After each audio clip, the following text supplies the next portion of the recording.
Now in Streamlabs desktop window and stream button. Oh, we are live. Okay. Phone is launched in the background. Hello? Hello? And stream. Google Chrome, Safari, Finder, Messages, 3 pages. Pt5, Streamlabs, Google Chrome. Chrome. If you get an alert about a system extension on Mac, Apple support Google Chrome, new tab, toolbar, new tab, Streamlabs desktop, Safari, Finder, Messages, 398 new items. Messages, quit messages. You are current doc. No, messages, 398 new items. Third, FaceTime, 1 new notes, 15 of 39. Actions available. You are currently on news, 16 of 39. Messages, Chrome. If you get an alert about a system extension on Mac, Apple support messages, Mame message, record emote, search, conversation, in conversation, Wi-Fi, holy Wi-Fi, unread, search, add button. Messages, toolbar. Add button. Sorry, messages, collection. Add messaging, record audio. Messaging message. Edit text. Is editing.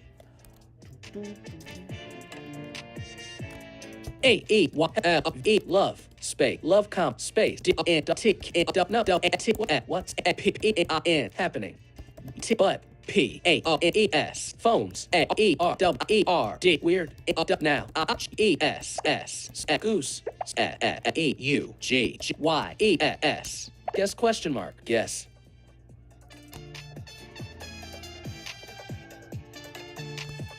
Google Chrome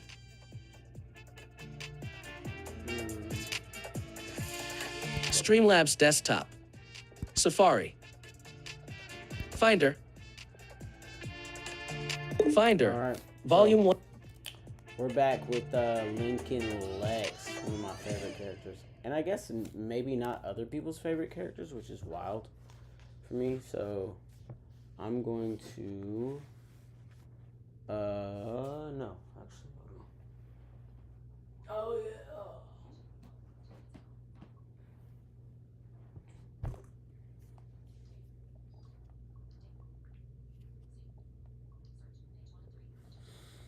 I've been doing this experiment for 5 weeks now, and Lincoln is my worst one. I don't know if it's because he's dropping on Friday or not.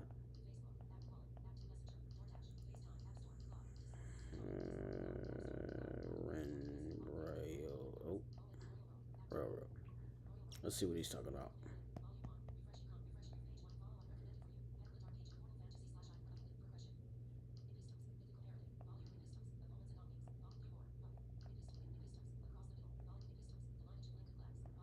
Okay, let's see where he's at. Lincoln is at...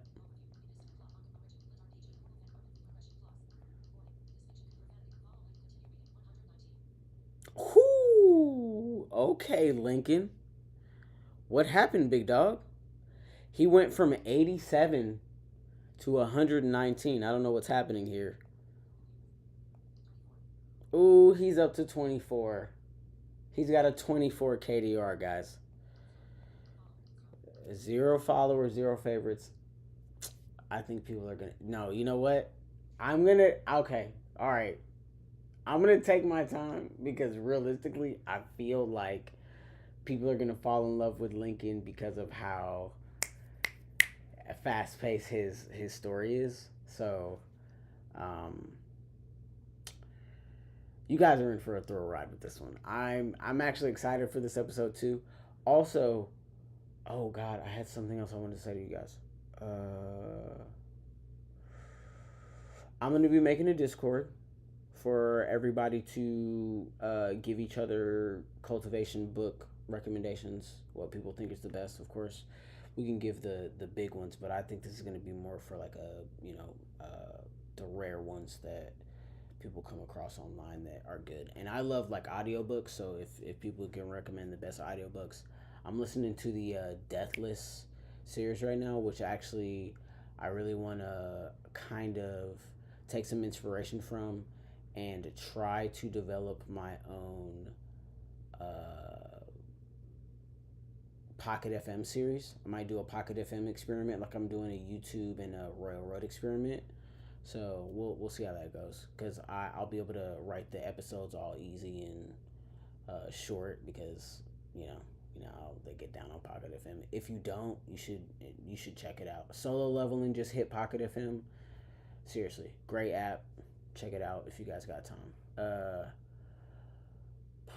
But other than that, no. I'm gonna start with Lexx, and I'm shocked by him. Hold on, he was literally just at 88, so kind of just shocked by how well that's actually doing. That's status bar, icon view, zip 1, oppression page 7, survive 13, cards 19, become 8 17. The first headache pages, image, page, body 17, the first headache, selected, speech muted. 17, guys. 17. The first headache.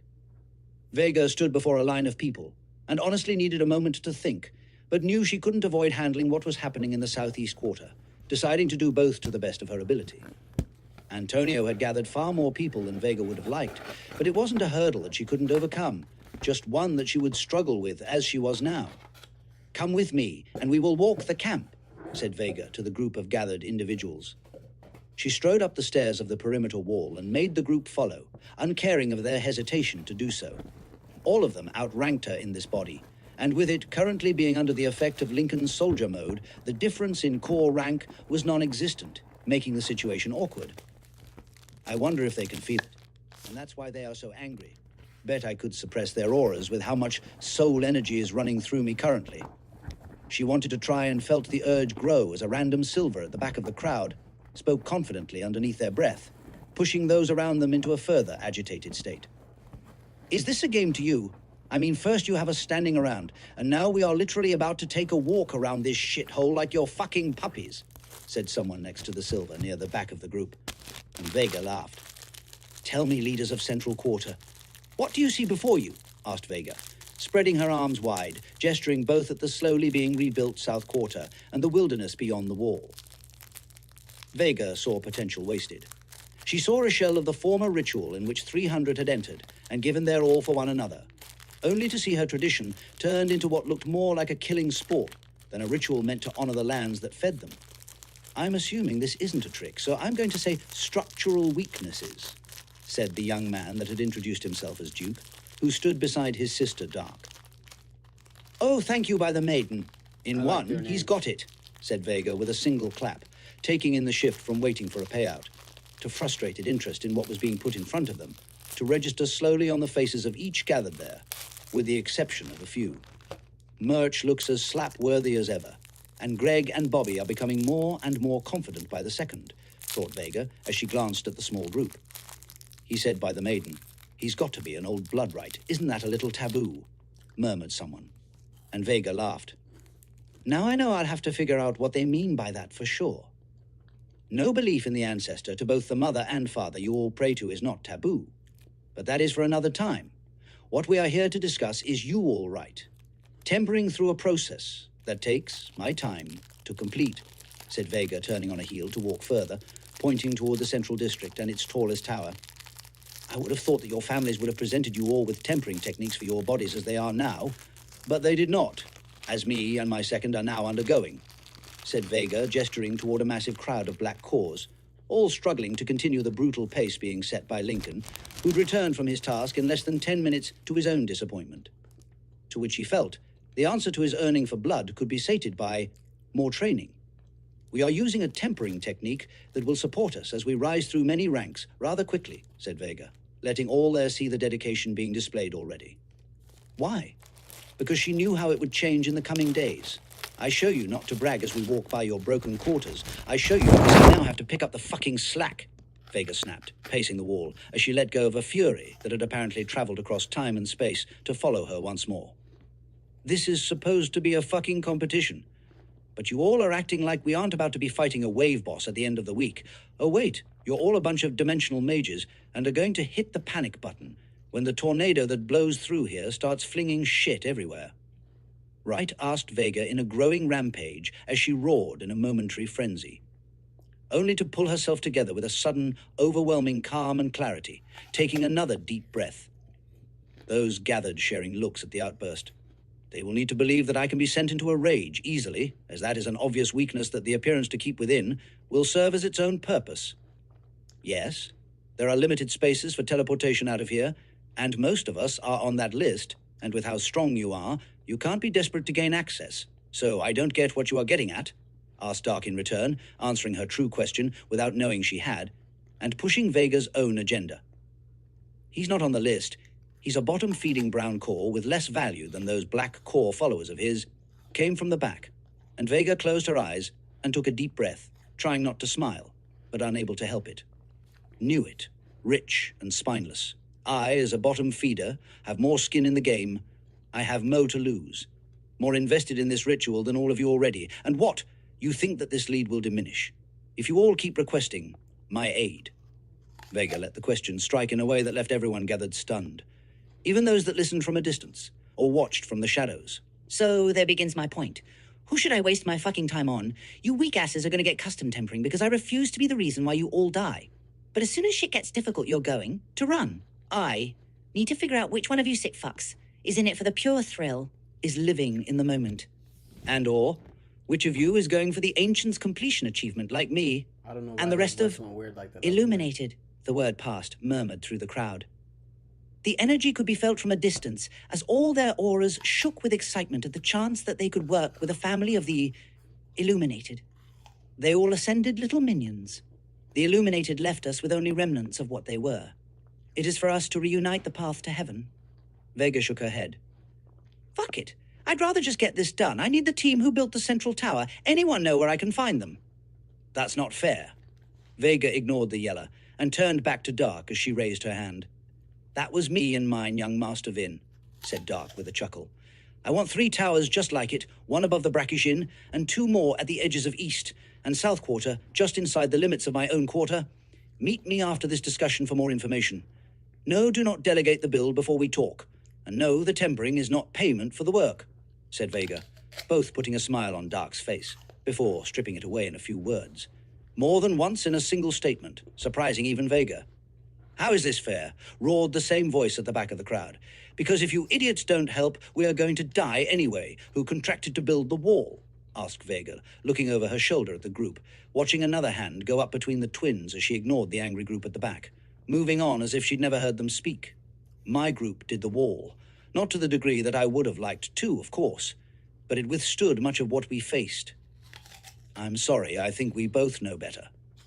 Vega pointed in multiple places. The concave interior of the wall they walked, the west quarter gate and the stone railing.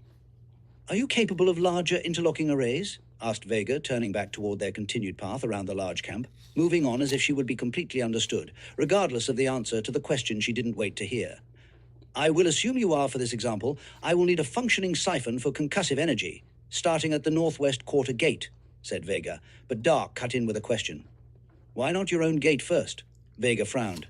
Yeah, you don't think you own everything in here, do you? Said another in the crowd. They just don't see it. I thought this was a game at first, act stupid. Someone else will solve this, but damn. Are they actually dumb? Can they not see allowing their peers to be weak is allowing themselves to be the same? Vega's thoughts were, of course, her own opinion, but one born of strong community. She had only died to the loss of her own community. She thought she could do it alone, which was a folly that she would never let Lincoln live through as long as she had the option. I'll accept good questions, but stupid ones are not allowed. And I don't care what anyone told you, there are stupid questions, said Vega, looking around at sections she wanted to set up as potential interior defense points, but stopped as the migraine began. The cannons she mentally designed and placed throughout the interior wall disappearing from her vision, remaining in development stages until she fixed her largest issue. Vega turned back toward the group, kneading her temples. The minions' temples? Her temples? Did it matter? Vega was actually having a hard time thinking.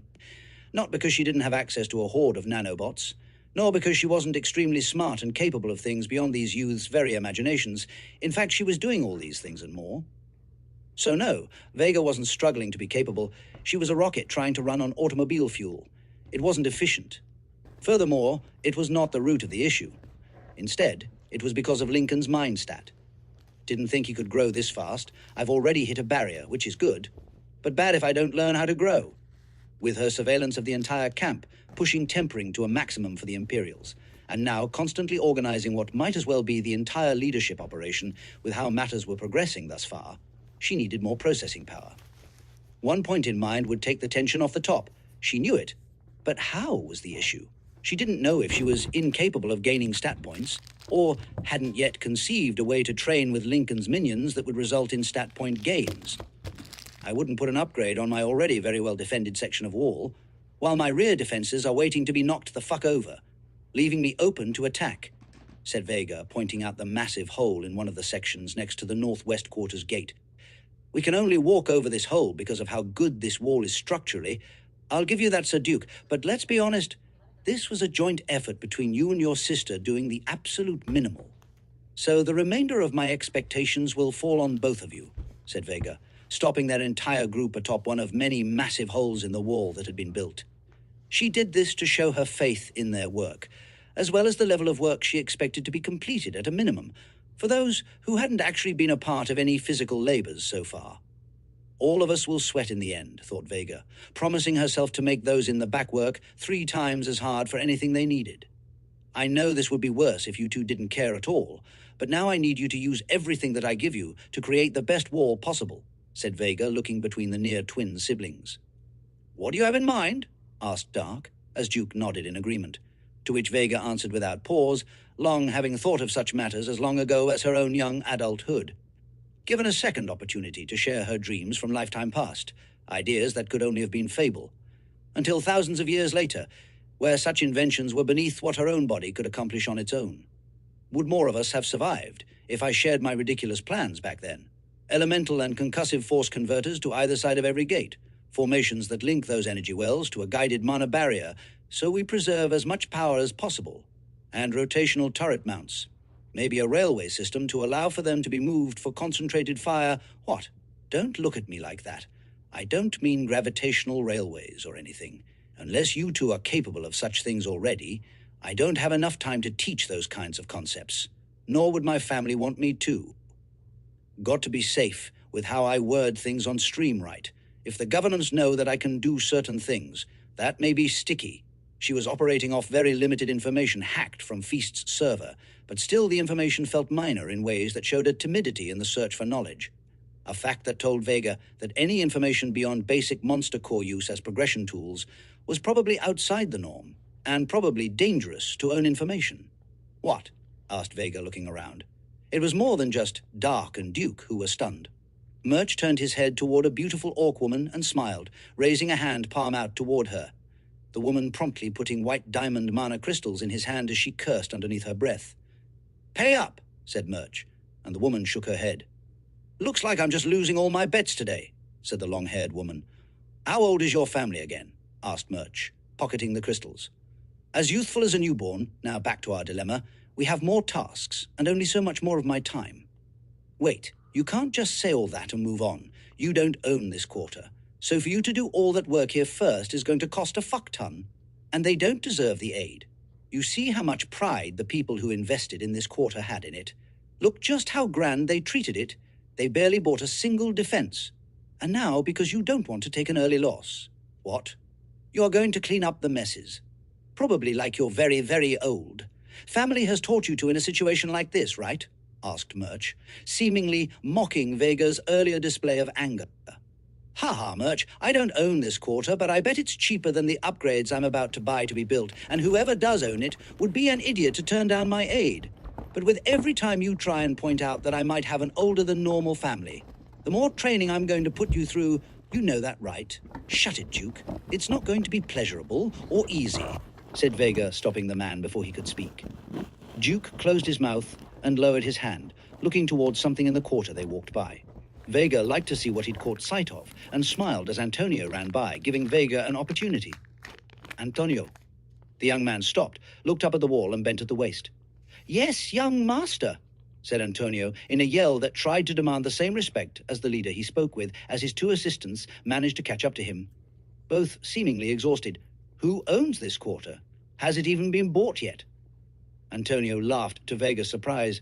Yes, it was bought. By a Lady Gearbox, however. She is currently in debt to a Lady Demon Mask, said Antonio, first pointing toward Vega's heckler at the back of the crowd, and then toward the beautiful orc woman speaking with Murch.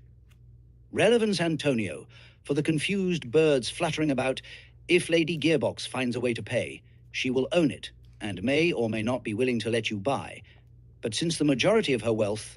Oh, don't talk about that part. Okay, if she don't pay, you pretty much own this quarter already. No, not that either. I'm sure it's on my list to buy this quarter somewhere. I think I read that. Well, good luck, sir. I must get back to it.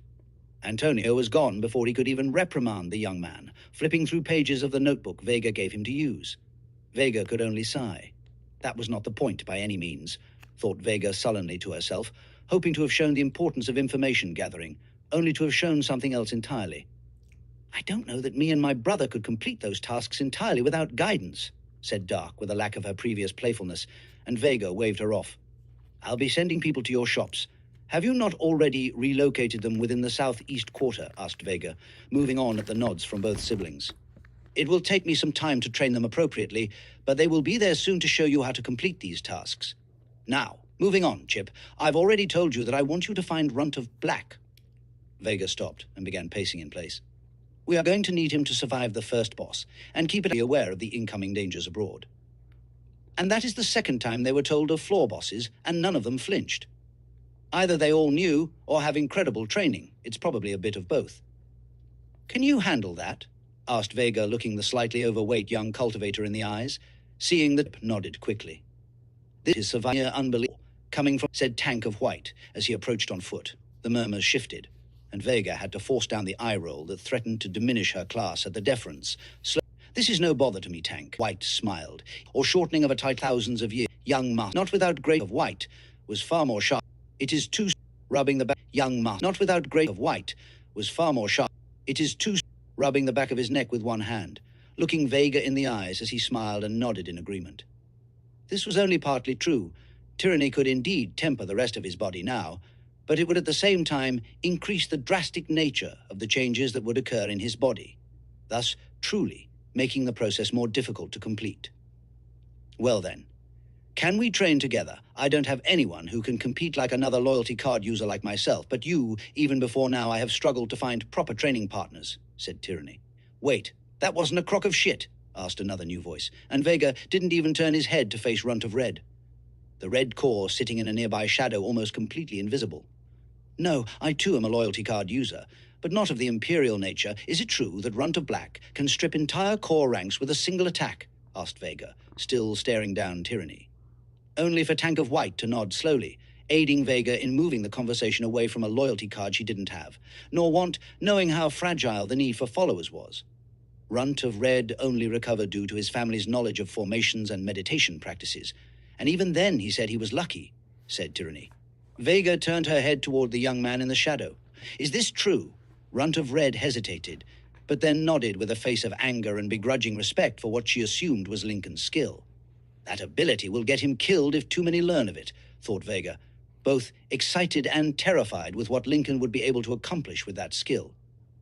She took another deep breath and looked skyward. Well, then we are going to have to watch out for him, figure out what makes him tick, and bring him to our side. However, this is not the time for this. I need to finish with preparations for the next wave with those gathered, and that will not happen with these continued interruptions, said Vega, looking between everyone as she spoke, but landing on Runt of Red, forcibly unclenching her fist, suddenly aware of a defensive stance she had taken, while being potentially surrounded on all sides by enemies, as she now felt. Can I contract with you and yours to work with the teams building the new defenses? You will be far more critical when choosing defensive locations than they will be naturally. The Red nodded in response, emerging from the shadow and becoming fully visible to all gathered, some there only then aware of where he had been speaking from. Good. Now, my people have already begun training at their level, said Vega, waving a hand toward the massive group of black cores, running by outside the perimeter wall, led by Lincoln, and other allied higher rank cores in the colorless army. Vega smiling, as the higher ranks struggled to keep pace with Lincoln, who barely tried to slow down his dead sprint to facilitate those around him. However higher ranks can sustain higher levels of training, this will need to happen, if we are going to have you all believe that we will survive this. As before, I both pointed out, and you acknowledged that our lives as bottom feeders, those without an escape hatch built into our lineages, are meaningless, and to be left to the slaughter. So if I at least make the odds higher in your favor, maybe you all will linger to be amused by our deaths that much longer, increasing the colorless army's overall chances, said Vega with a laugh. How do we know that you don't have some magical way out of here? Asked the same unknown Silver that had seemed disgruntled since the beginning, Vega finally focusing on them long enough to take in their features. Surprised that this was who lead with adversity, only to now wear a face of confusion. Lady Gearbox, how beautiful you are. Bald head, blue-eyed, and possibly one of the prettiest faces she'd ever seen. Yet that didn't change how Vega answered. Because if I truly were a part of a family as old as you all seem to think I am, we wouldn't be allowed an escape. It would be seen as coddling. So trust me when I say this. I'm going to make all who stay stronger than they would have ever been before, said Vega.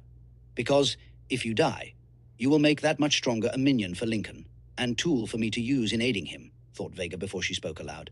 Because my life depends on it.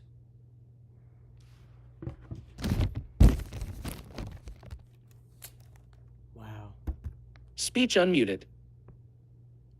Yeah. Finder. Find pages. Pages. Close. Window. In window. Finder 18. Breach pages. Pages document. Actions available. You are currently on a pages document. To open, press Control 718. Breach pages. Pages document. Actions available. You are currently on a menu. New folder. Get info. New folder. Closed 19. 18. Breach pages. Pages document. Actions available. You are currently on a pages 18. 18. 19. Becoming a scout. 18. Breach pages. Pages document. Actions available. You are menu. New folder. Closing 19. 18. 19 and 19. Becoming a scout. Pages document. 2 items. Previous out of 18. In 18. Breach pages. Pages document. 2 items. Previous page. Next page. Previous page. Button. Next page. Button. Out of 19. 18. 17. 18. Out of icon view. Vertical split icon in 19. Becoming a scout. 1. Oppression page 18. Breach pages. Pages document. Actions available. You are currently on a pages document. Spotlight. Breach. Collection. 1 item in section. Canal breach damages. Breach. Thriller. 2000. Breach. Connect. Breach. 2020 film. 2000. Breach. Security.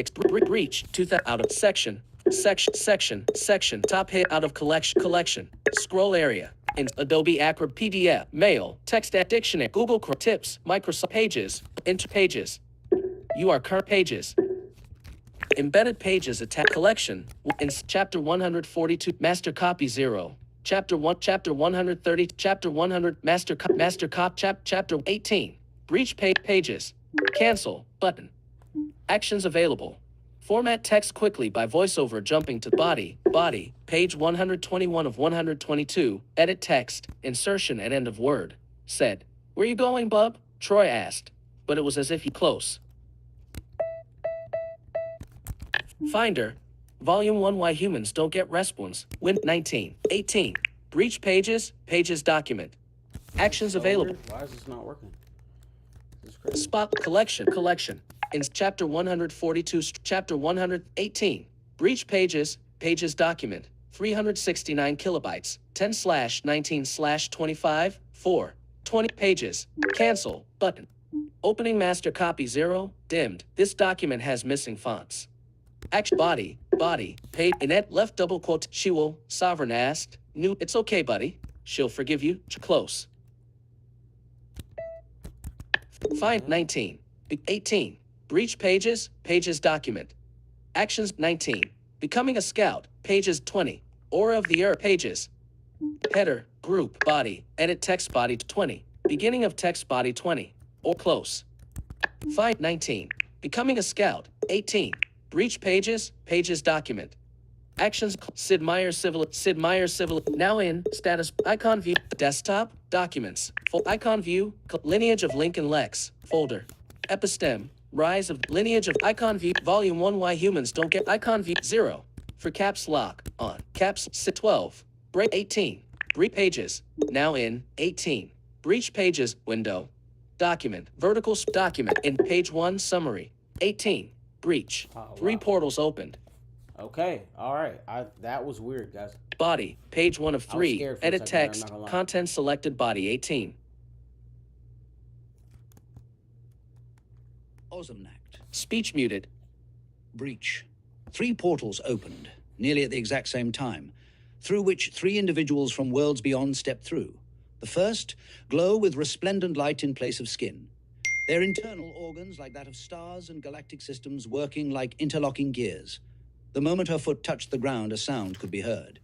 To her, this sound was customary when a small space tried to facilitate a large object, the equivalent to glacial ice thawing and cracking across miles and miles of frozen land filled the labyrinth as her aura tried to burst the small dimension like a thin water balloon being forced to its limits.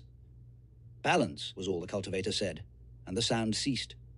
A giant rune lit above, and the cultivator was able to tell that she wasn't the only person who had tapped into the dimensions controls. That should be impossible. She looked around, finding no monsters of any kind, not coming across any danger until she stretched her senses wide, finding no wildlife, but instead a pure black portal, the near antithesis to her own, eating energy from the dimension hungrily, not but a few kilometers away. What is going on? I doubt there would be that many worthy disciple candidates in this tiny pocket dimension, yet still, she couldn't sense the other existence that had walked into the pocket dimension, which was alarming all on its own. But then she felt more. Another ascended? She felt a golden portal, and then even a silver portal opened, followed by a red, a purple, blue, orange, yellow, green, brown, and even a second back portal. More ascended exited portals all throughout the labyrinth, and the dimension continued to grow. The system of runes above, that had once been like a large beacon in the sky, becoming more of a twinkling starlight, with how expanded the network of runes was forced to become under the duress of all the ascended cultivators stepping into the environment. Her own energy brought raw, purified mana. The gold ascended brought a wealth of soul energies. The silver infused the space with law and a union of collective consciousness. The red came with an influence over passion, drive, and war. The purple brought physical and ethereal mysteries, and she even felt dungeons forming at their presence. The blue came with both known and hidden knowledge and a desire to craft or inspiration to explore the arts. Both physical, mental, and magical. The orange came with seasons, bringing a rustling wind that hadn't existed previously, and she couldn't help but smile at the feeling of rain on her face. The droplets, unable to penetrate through her body's outer layers of light, cooling her incredibly warm skin to the point that she giggled as she watched steam rolling off her form. The yellow's presence saturated the space with a potential for spirits, astral presences, and even untamed elementals. As the green ascended's first step made the earth ripple as more terrains were given space to grow, she couldn't believe what she was witnessing. The brown stepped through, and though she was nearly the lowest ranked ascended, it was this woman's presence that linked everything, brought a natural order to the chaos that was a new dimension being solidified by the presence of higher powers. This is going to be bad, isn't it? The final ascendant stepped through, and the void connected the dimension to all others as the space transformed entirely from a pocket-sized instant space into what could only be described as an entirely new world. Silence fell, and she hoped for a moment that what she feared wouldn't occur, but as she saw the other ascended begin to flee through the portals they entered through, she knew that her worst fear was before her. The air itself began to shake, and the first roar could be heard. Knowing that her continued presence would only make matters worse, she fled, returning home and hoping that the portal to her homeland would close, long before anything of significant power could develop and enter. Maybe even one of the more worthy can survive this and escape into Prism. She stepped through the portal and sighed, already missing the feeling of rain on her face. Hopefully, Vega's entire body turned with each portal's opening. Black, white, gold, silver, red, purple, blue, orange, yellow, green, brown, black, and another white. The runic arrays began to shift into grand formations above them all, and Vega sighed, knowing that what they would face would be far worse than anything her and her brethren faced countless years prior. We are all going to die in here. All those gathered now stare at her, as she'd been mid-sentence when she felt the portal snap into existence. She'd been waiting on this, excitedly expecting there to be a handful of portals, in the beginning most. However, this was instead what Vega could only believe was a heroic tragedy of apocalyptic proportions being brewed in a volcanic environment. Should we dig? No, they must leave. Take everyone you can and leave now, said Vega, looking to everyone around her atop the wall. fuck are you even saying, Vin? Said Murch. Only for a rumbling to punctuate his question. We were visited by too many ascendants. The bosses created from this will be... The rest of Vega's sentence was stripped from her mouth. Her eyes trembled at the sight of the first roaming core as its birth began amidst the trees. A single tree grew taller than its siblings. A humanoid version of all the other unmoving wildlife, ascending as a core of nature twisted into existence at the giant's collar. Gnarled roots twisting infinitely into one another as their thorns grew, moving perfectly into all the unused space left, forming a perfect sphere of pulsing natural energies. The titanic figure knelt between the trees. Its body, constructed from what seemed to be a dense yet perfectly smooth wood. Only Vega wasn't able to see further developments to the figure being born within the wilderness, as the forest around the boss exploded with life and began to stretch in every direction, growing wildly in its expanse. Vega's eyes shot to the north, where a mountain was growing and growing and growing. As her eyes rose upward, so too did her shock as increasingly bigger and more formidable creatures bursted from various sections of the mountain. Vega was shocked to see its frozen peaks with such clarity at the distance. They were from the new geography being formed. The dense jungles leading down the sides of the incredible new land feature were an attractive and lushly vibrant sight, and even a magma eruption occurring from its base, from what could only be one of countless caves throughout the mountain, caught her eye momentarily. Something lay within, said Vega, muttering to herself, only for her mind to then shoot to the southwest. Even before she could turn her head, she could feel the storm. Where the massive waterfall's origin was, Vega could not tell even from her vantage point. From where she stood, it seemed to be an incredible lake, spilling over down into a series of valleys below. And unless the incredibly large storm above the area was able to consistently fill the depths of what she was looking at, she felt she missed something in how what she was looking at worked mechanically. Maybe a large geyser. She pushed that thought aside, watching as the storm elemental's body formed within the clouds above the lake. Lightning surged into its chest as its core too formed. Ice was made into armor, water its veins, as lightning and wind became the conduit of its soul. The being that fell out of the clouds was terrifying. A titanic form of living sky plunged into the lake, causing a tidal wave to be sent in every direction. The labyrinth grew. The sky changed. The air thickened. And still Vega could feel something roaming among them now. A being both powerful enough to stay out of her sensory systems completely and stop the three roaming cores that she could feel even now, from surging toward their little camp and snuffing it out with a single step like the embers of a dying fire. You all need to leave. I cannot protect you from this. Lincoln's brow furrowed. Yet he continued to cook. Many around him stopped, everything shaking as it now was, but he continued. This wasn't something to play with. Lincoln spread his senses as far as he could, watching as the dimension itself became a living and breathing world. Some would think that this probably happened a lot, but Lincoln knew with how Vega had gone from planning playfully to muttering in objective panic, that it most likely didn't. So, he cooked. Why? Because of the importance of food. Vega seemed to think it was the temptation of power that kept the Black Core populace so loyal to their fabricated young master Vin, while Lincoln had other ideas. Their expanded kitchen came with more people interested in learning the profession, hoping to have it unlocked within their book of thoughts through hard work and training. When Lincoln looked into their eyes as they worked, he felt a sensation that had caused him to share everything he prepared with them. Their pleased smiles when tasting new foods, on top of being given a chance to learn, was reward within itself. Then, as he too took a bite of food, after having had grown hungry, he had a thought. What if they are all just as hungry as I was? He'd had the thought at the end of training as he prepared for the Brackish Inn's guests earlier, and began to use a runner to make his changes feel official. Sir? There is a lot going on outside, and young Master Vin is calling for all high-ranking individuals to leave with as many people as they can. He said you have been offered a spot amongst... Lincoln waved a hand through the air. Did he accept my request to provide 2 meals a day for all who train underneath me? Antonio nodded. Yes, sir. But are you not going to leave with those... Lincoln shook his head. No, I have much food to prepare for those who will be trying to survive alongside me and young Master Vin. Will you be leaving? I can speak to the young master myself if you... It was Antonio's turn to cut in, the young man taking a knee as his fist rose to his chest in salute. No, sir. I will deliver your message. And thank you, sir. All those brave enough to stay will know of you, and the young master's decision. Antonio took Lincoln's nod as his confirmation to return to their leader.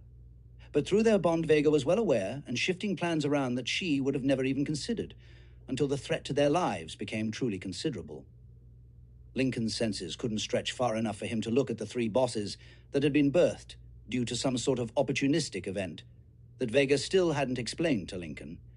But he could tell that the power coming from them felt no less than the guards that surrounded the First Imperial. Cultivators with hundreds of years of life experience, on top of the sheer amount of time that those individuals had to expand the size of their cores. This made the potential of their handling by the new-born babes that their camp consisted of practically impossible. So what is the plan for us moving forward? What? There is no plan for this, Lincoln. This is what happens in fables before everyone dies horrific deaths. This is my absolute worst fear, only it's actually occurring, and not just something I'm trying to prepare for in the worst case, said Vega into Lincoln's mind. Lincoln somehow able to feel the seriousness of what was being shared by the use of his name. A name he wasn't still entirely used to, but still found himself growing fond of. You just admitted it is your worst fear. Could you at least tell me why? Isn't everyone down here being sacrificed to the realm anyway? Thought it was supposed to be difficult to survive. You're making it seem like this isn't normal. Because it's not, Lincoln. What normally happens here is a realm is visited from a few, or a handful at most ascended from varying realms. This is what determines the difficulty of what can and will be faced, Vega said, explaining further. And your cohort was just visited by 13 aligned ascended Link.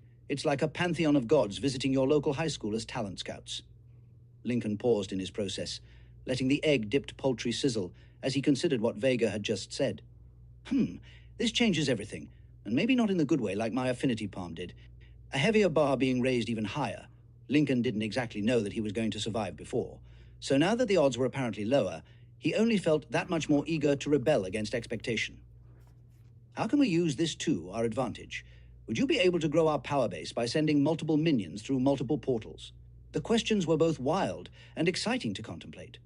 As within reason, Lincoln felt Vega controlling multiple minions should be possible, while on the other side of the spectrum of sanity was the unrealistic standpoint that Lincoln expected their traveling into portals that lead into other worlds could and or would be successful.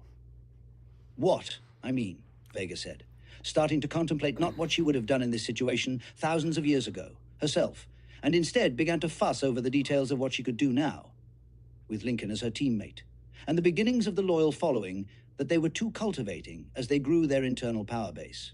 We could learn as much from each Ascended's culture as possible, but the likelihood that we meet the criteria to learn with each group selected by each Ascended is highly unlikely, However, Lincoln's mind began to race with excitement, even as death was born around him in a trinity of epic proportions.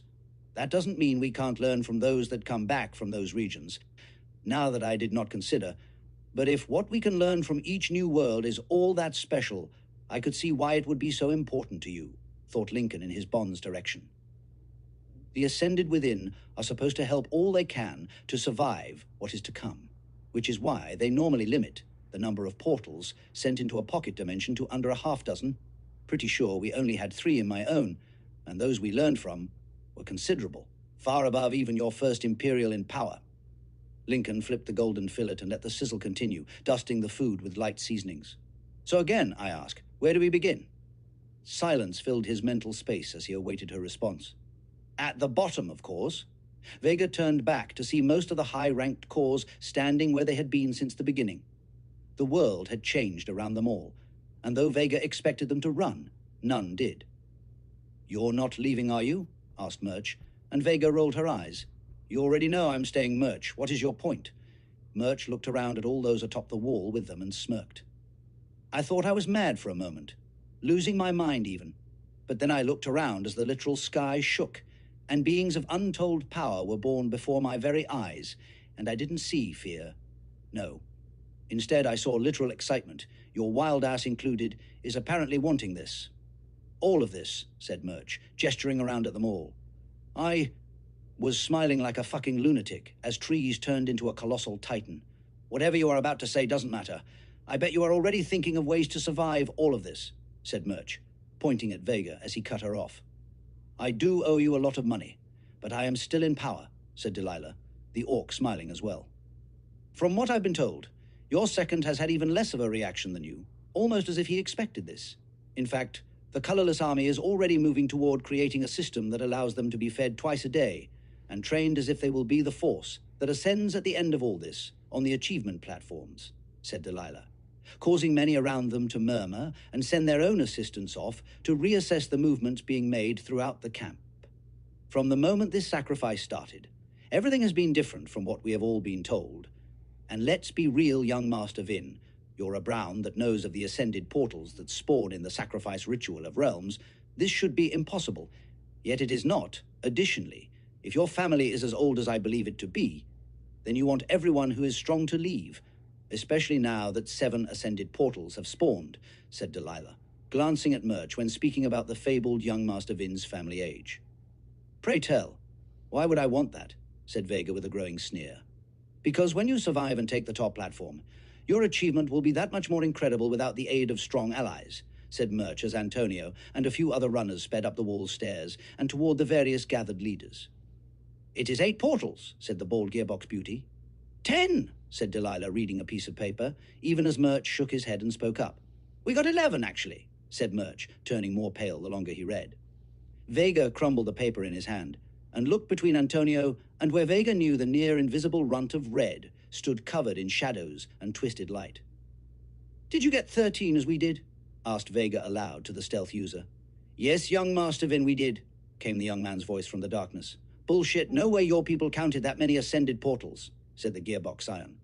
His people are mostly unseen, and mine are trying to prove themselves worthy.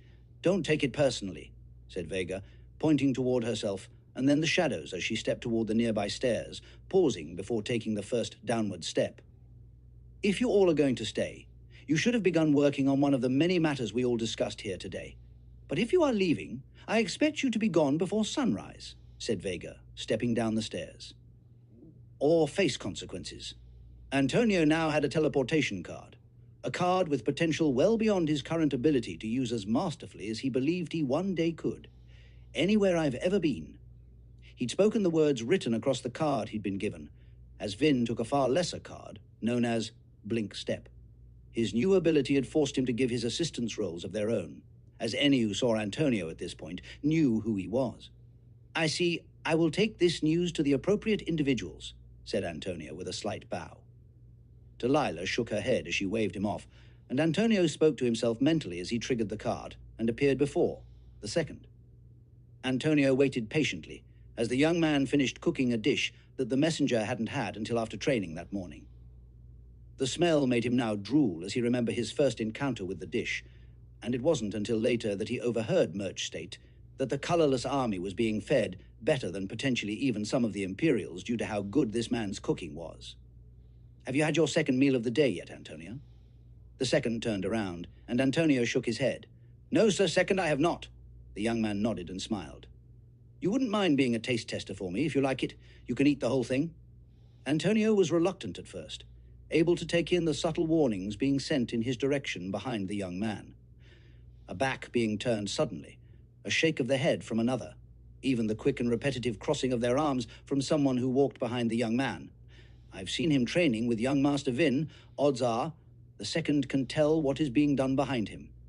I better just try it, thought Antonio with a reluctant nod. Of course, sir. What exactly am I having? The young man gestured for him to walk toward another table as he set down the bird he'd just plated. The pair paused before the young man slid aside a tablecloth, revealing what Antonio could only describe as colorful. A toasted bit of bread was sliced in half to reveal vegetables, stacked atop meat and fried cheeses, all grilled to perfection and lightly seasoned. What is this, my lord? Antonio had slipped and given this honorific to this young man multiple times already, to which the man always narrowed his eyes and shook his head as he sighed heavily. I am okay with you lunatics all suddenly calling me Sir Second or whatever, but Lord is just taking it off the ledge, friend. This was called a sandwich, and since I am bringing it back from the dead, I am naming it a feast. Antonio reached out and was pleased, as the bread supported his choice in using his hands like a savage, and raised the previously sandwich, now feast, to his lips and took a hearty bite. His eyes went wide, and he felt himself talking almost as if what he was eating gave him no choice. Oh my fucking God, by the Father's throne, this is ambrosia in my mouth. The young master pulled back more of the cloth and began slicing the bread, raising the food toward other obviously interested parties. The very same that had just told him not to eat. What just happened? Wipe that look off your face, Antonio. Your peers are just worried about the price of what you just ate, said the young master as he entered. Fresh out the oven. Want some, young master? Asked his second. The young master nodded and took a section of the rather large loaf of bread. Has to be multiple connected loaves, maybe. How is that new card treating you? Asked the young master, snapping Antonio from his mental musings. Well, it lucked me into a new dish by Sir Second, and I bet with time I'll be able to teleport in combat. Just don't see how that will happen without prepping, by knowing my environment first. The pair, eating in front of him, shared a look, the young master sighing, and looking away before his second shrugged. What the fuck did I just miss, and why do I always feel like they're talking without using words? Am I missing something, Sir Second? The young man put down his sandwich and crossed his arms. What is the name of your card? Anywhere I've ever been, said Antonio without hesitation. Anywhere you have ever been, physically, mentally, metaphorically? One would assume physically, said Antonio in response, not truly understanding where the young man was going with his inquiry. Why? Because the card says that is your limit, or because you made that your limit? The young man leaned in as he spoke, suddenly seeming angry at Antonio in a way that made him feel small, only for it to be wiped away as he smiled and leaned back. Metaphorically, I could be anywhere with enough technicalities. I mean, hell, I've been in the air above a building. I've been in arm's reach of someone I've been chasing after, or inside someone's guard. Antonio froze, letting a bit of food fall free of his mouth. Good for you, buddy. Just don't teleport out of here if you truly want to stay. You've been here, but with the permission of the system. And as the currently highest-ranking sacrifice, I won't allow you to re-enter if you leave when they prompt me. And ask my permission, said the young master, softly patting him on the shoulder, gesturing for his second and Antonio to follow. Yes, sir. Antonio didn't realize how powerful he was, even with the realization he'd just had alongside young Master Vin and his second. They all spoke casually as he thought over the limitations of what he could now do, and Vin, seeing through his current state of mind, made a suggestion. He's more wound up than a toddler sipping juice, said the young master, jabbing a thumb in Antonio's direction. He'll calm down, or he won't. Both could be beneficial to him, said a man still without name in Antonio's mind. He was just a second. Do you think Murch would mind if I made changes? Asked the young man, waving a hand toward the small market being built just outside the new limits of the brackish inn. No, not if you tell him why first, and why not make a game of things, my boys, push Antonio beyond his mental limits. Sir Second shrugged and smiled, causing Antonio to do the same. The gesture felt familiar, and seemed to be one used amongst friends between the pair, and Antonio's choice didn't seem to bother his leaders. What do you have in mind, young master? Young Master Vin looked around as they walked the edge of the market with casual strides. You've stood on a balcony before, yes. Why not that balcony over there? Antonio thought for a moment. He indeed had stood on a few different balconies in his life. He remembered those moments, staring toward the destination the young master had pointed toward with an absolute fixation. Hard to focus on something new and walk, but he is looking at me like he expects this to be simple for me, thought Antonio with a glance toward the young master.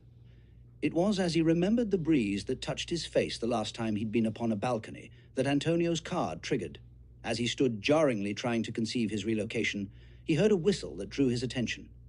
Antonio looked down, and without thought returned to where he had left from. The cost of triggering the card was minimal in its current state, and Antonio jogged over smiling, until he saw a growing frown on the young master's face. What's wrong, my lord? Did I do something? The young master swept a hand through the air. You have stood by my side. Why did you not return there? Antonio thought for a moment, feeling the flicker of memories flooding to the edges of his consciousness, filling his card with viable options to teleport with. Only young Master Vin pointed again and spoke simply. Everyone has jumped, therefore. You have been in the air. Why not the air above that building? Antonio looked, at first searching for various memories as triggers, and none worked, until his mind drifted toward times he'd fallen accidentally, or been forced to jump across large gaps of space. He felt himself suddenly falling toward a nearby roof after remembering a recent jump from one rooftop to another while running through the camp. His landing was rough, as he wasn't entirely expecting to teleport when he had, only to find himself placed well above where he would have reasonably chosen to start his descent from. Ow! That is going to take some practice. He dusted himself off, checking his bones for fractures and breaks, finding none as he tried to quickly check himself for injury and return to the side of his leader. Once at the roof's edge, he pulled on the speeches made by the young master as his catalyst, and to find that it worked made Antonio smile when he appeared next to his leader and Sir Second. This works out fantastically. Do you think he can bring someone back with him? The young master shook his head. His cards naming convention says otherwise. But maybe if he considered those he teleported with him as a part of himself, which is already a stretch. Why, who do you want here all of a sudden? Sir Second looked back at the market and frowned. Murch, if I'm going to leave for a period of time, I need to make sure that he doesn't let this continue. Antonio looked around at the rather crowded market, unable to see what was wrong with the area. What is he able to see that I am missing? The market was full and sales of all kinds were being made. Antonio could see no issues. What's wrong? Organizational flow. The grannies had to work out a way to make it so that everyone made sales in the market, so they had systems in place. And everyone indeed made incredible sales. With this structure, many will not diversify their choices and spend highly in only two sections, the entrance and the center. Sir Second highlighted the most trafficked areas and showed the disgruntled faces of those without visitors in the middle of the market's large square. How would you organize it? Asked Antonio, curious. It's called a merchant spiral. From each cardinal direction, you have 2 drink vendors, 1 hot and 1 cold to either side of the 8 entry points. Then further in, you have an expensive food option. Across from a cheaper option, often of a different category of food. Then further in toward the middle, you have an attraction across from a general goods vendor or merchant, followed by non-magical crafting shops, and then finally toward the center in the middle is everything rare and limited. Antonio watched the young master's eyes go wide momentarily, and their leader smiled, but Antonio had questions of his own. Just so I understand, as it seems you are preparing for an external mission, Sir Second, why are those choices to be made this way? Will certain vendors not feel a favoritism is being given to some, especially the drink vendors on the outside of the ring of shops? Sir Second smiled. Let's say you walk toward a merchant spiral, and you are hungry, you have to pass a drink stall, not 1 but 2, or if you are thirsty, it is what you are greeted with to begin.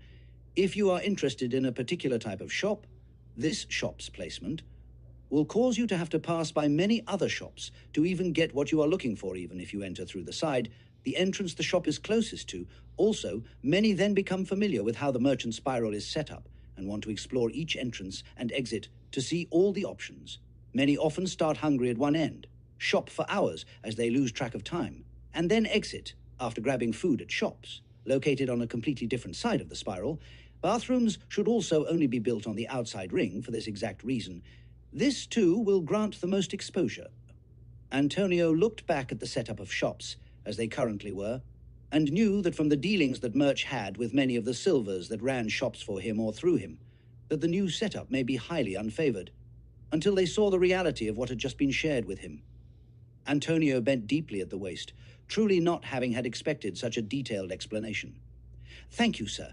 If you don't mind, I can handle this for you. Leave it to me. Sir Second gave him a nod, and Antonio left, returning shortly thereafter to the pair, still discussing something fervently. So I only have, 3 days to check out all 13 portals before Ascended will come through? The young master nodded. We have a few more stops to make, and I think Murch should be here to start on your suggestions, said the young master, and again began the game of point and teleport. Both his leaders found more and more crazy or crafty locations for him to go, and after Sir Second had Antonio stand within a large vault being carved into stone for young Master Vin below the casino already under construction beneath the Brackish Inn, Antonio stopped wondering where he could go, and began to wonder where he couldn't.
Ozamnact. Breach. 3 portals opened, nearly at the exact...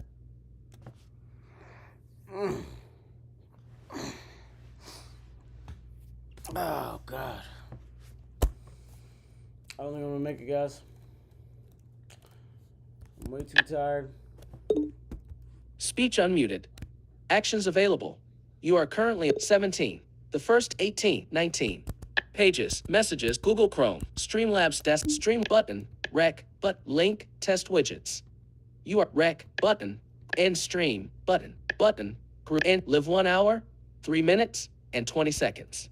You are currently on a text element inside of web content. To exit this web area, press Control, Option, Shift, up arrow. Quit Streamlabs desktop. Quit Streamlabs desktop.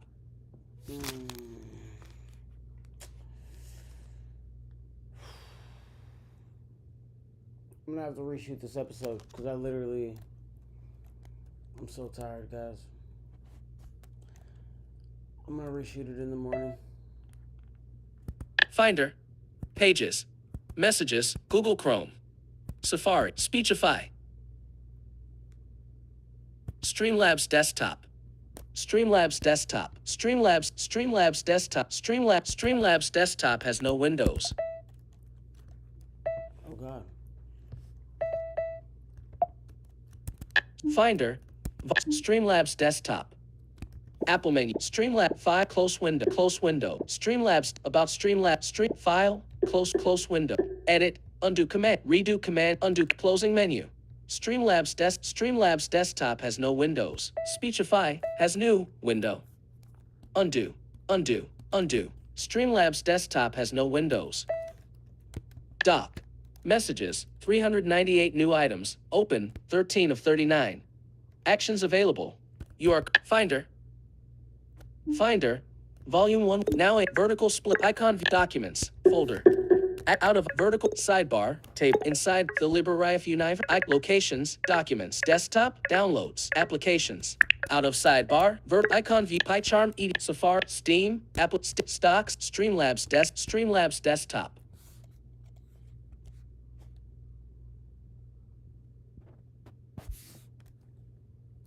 Streamlabs desktop has no window. Streamlabs desktop has no win. Quit Streamlabs desktop. Streamlabs desktop has no windows. Quit Streamlabs desktop has no windows.